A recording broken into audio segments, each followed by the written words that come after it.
গেল কয়েকদিন আগে নেপালের জেনজি আন্দোলনের পর সুশীলা কার্কি দেশটির ক্ষমতা হাতে পেয়েছেন।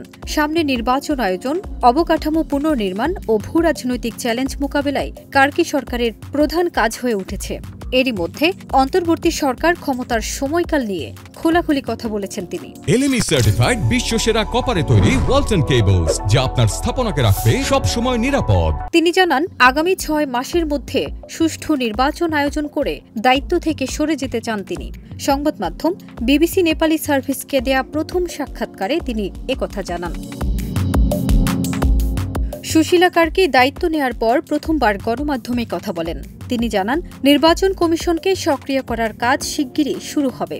আগামী ২৬ সালের ৫ মার্চ নির্বাচন আয়োজনের তারিখ নির্ধারণ করা হয়েছে।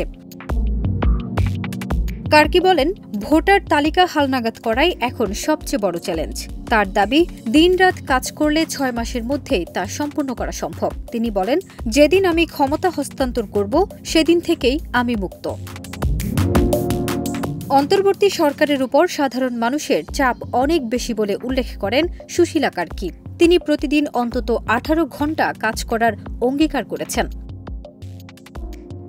সাক্ষাৎকারে সুশীলা কার্কি দুর্নীতি ও সহিংসতা নিয়েও কথা বলেন।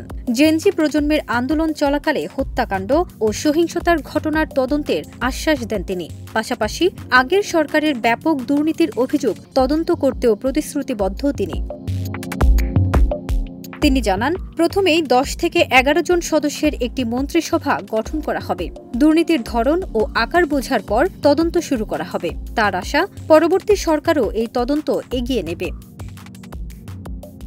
সুশীলা কার্কি মনে করেন, দুর্নীতির বিরুদ্ধে কঠোর তদন্ত ছাড়া নেপালে শান্তি আসবে না।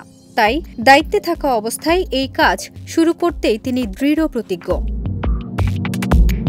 ফারজানা নিকিতা, দেশ রূপান্তর।